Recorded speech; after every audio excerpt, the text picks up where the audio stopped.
Dr. Max Klau is a leadership development scholar and practitioner living in Boston, currently serving as the Chief Program Officer at the New Politics Leadership Academy, previously serving as the Vice President of Leadership Development at City Year, completed his doctorate at the Harvard Graduate School of Education. As the alum of 4 amazing service programs where I met him, and he quickly became a mentor and teacher of mine, and is the author of this amazing book that we're going to discuss today, Race and Social Change, a Quest, a Study, and a Call to Action. I could think of few books more relevant and important for our time today. So thanks, Dr. Klau, for taking time to talk. Thank you for having me. So just to jump off, I know the idea of awakening is very central to your book, and I wonder what that means for you and why you think it's important. Sure. So, the subtitle of the book is A Quest, a Study, a Call to Action. And the quest refers to my own experience. I grew up middle-class, straight, white kid in a, Connecticut suburb, passionate about race. But for the first, quarter of my life, I was really surrounded by people with my own experience. And what I found in my own journey to understand race was this process of awakening. It was not, let me learn facts and figures and read a book. It was gaining some new consciousness about a reality in which I had always been immersed but could not perceive.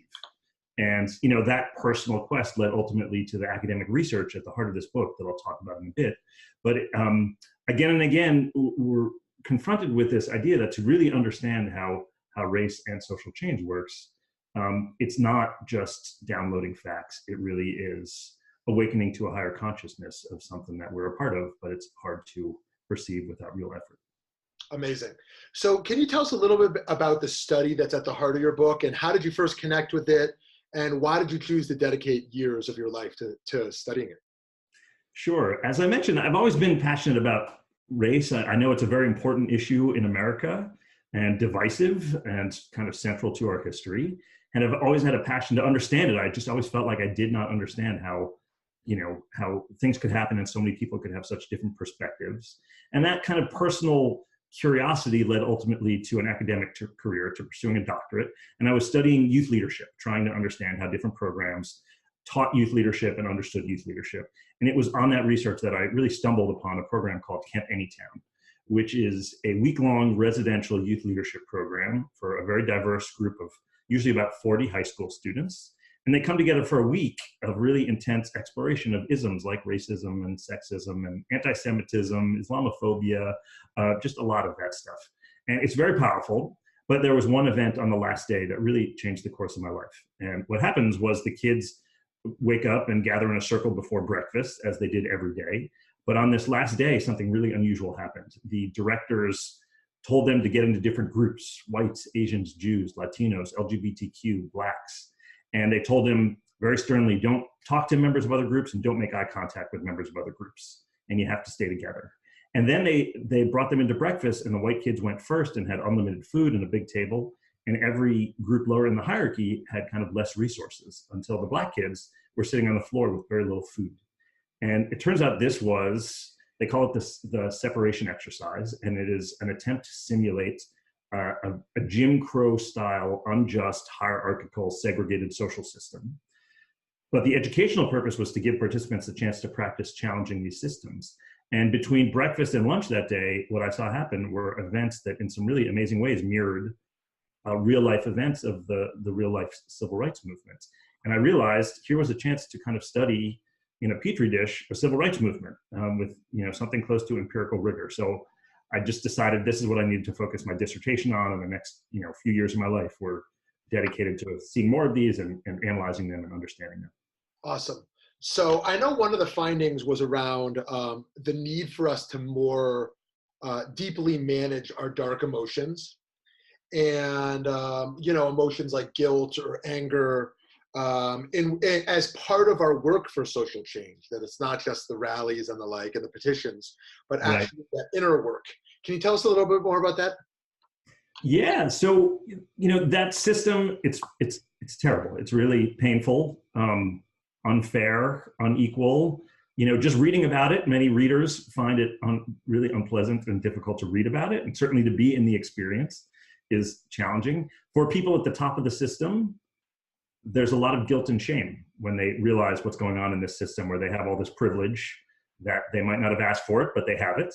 And for people lower in the system, there's a lot of anger. It's not fair. And so really for everybody in the system, although the emotions are definitely different in some way, there is this, what do we do with the dark emotions evoked by seeing the truth of these systems? And, it came through as kind of one of the key challenges. The inner work of confronting these systems is to see it clearly, but not be so consumed with anger that we act out of anger, or so consumed with guilt that we act in a way that is designed to make us feel better and not actually be of service. And what I came to was, ultimately we have to find a way to be of service to the system as a whole, and work with our dark emotions. We need them. They're important and real, and we can't get rid of them. But we do have to find a way to hold them in balance so that we ultimately operate from a place of love and service. Love it.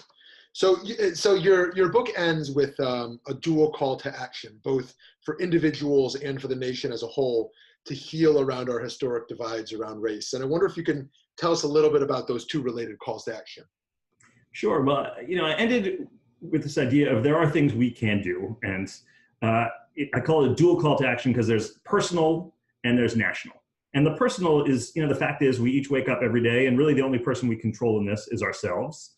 And so the personal call to action is to take what I call the hero's journey, which is really informed by, Joseph Campbell, step out of your familiar, comfortable place, which is really, this separation exercise is this metaphor. These kids are in these comfortable, communities with people just like them. And the moment you step out of that, you confront the injustice of this system. And so you have to take that journey, step out of your comfort zone and engage across these boundaries and begin to work on the system. And the truth is, everybody's in a different place. For some people, they need to take their first baby steps out of their bubble, their comfort zone. Other people are ready to run for Congress. They've been working on this stuff for years. And it's really, everybody knows what their own kind of challenge zone is. It's an invitation personally to step out of what's comfortable and get uncomfortable in confronting this.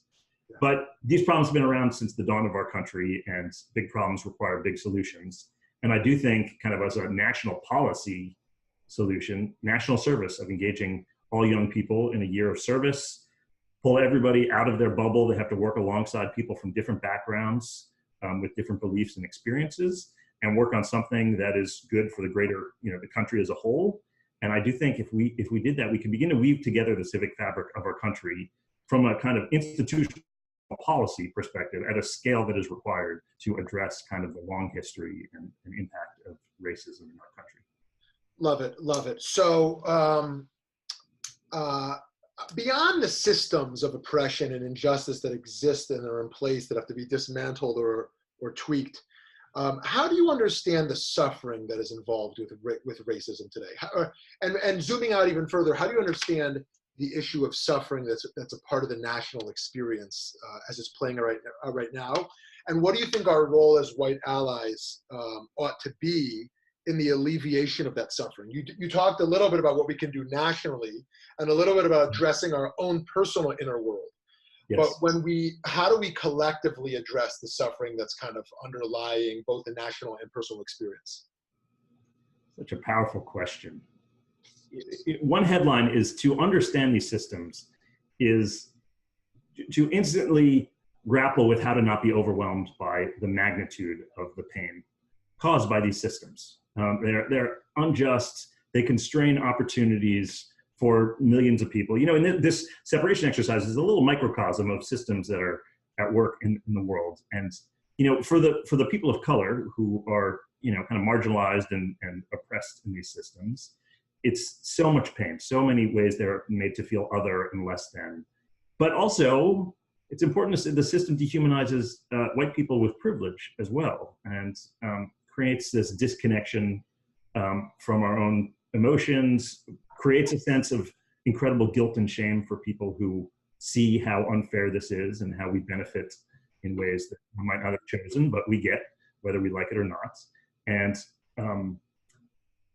the suffering is so profound. And I think what we're seeing in our country is like, it's kind of reaching like a boiling point. If we don't choose a different path and confront it directly, we are getting to the limits of how much of this we can just hold without finding a different way to work on it. And what I have found in my life is to turn towards it instead of turn away from it, and to choose to work on it in genuine partnership, with a genuine sense of we are in this together.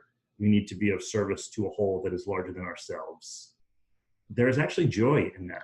It's actually ennobling and joyful. You know, the work I've done at City Year and in my service programs, to be helping people, recognizing how limited our ability to make changes, but the fact that we can do something and to connect, it's really joyful. And when we think about some of the big problems we have, our educational inequality and criminal justice, and to actually work on that in a productive way could be a path towards uniting and connecting and living out our highest values as individuals and as a country. And rather than avoiding the suffering, which I think is something the country has been doing, it's a reason why it's so hard to talk about this stuff, is because it evokes so much pain. What if we were to turn together towards it and begin to work on it? And maybe we can begin to reduce some of that suffering together. Amazing, and very inspiring message. Thank you.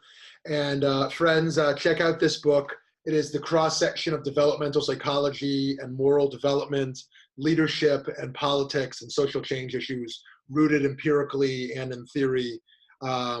Race and Social Change, Dr. Max Klau. Thank you so much. Keep up your wonderful work. Thank you so much. Appreciate it.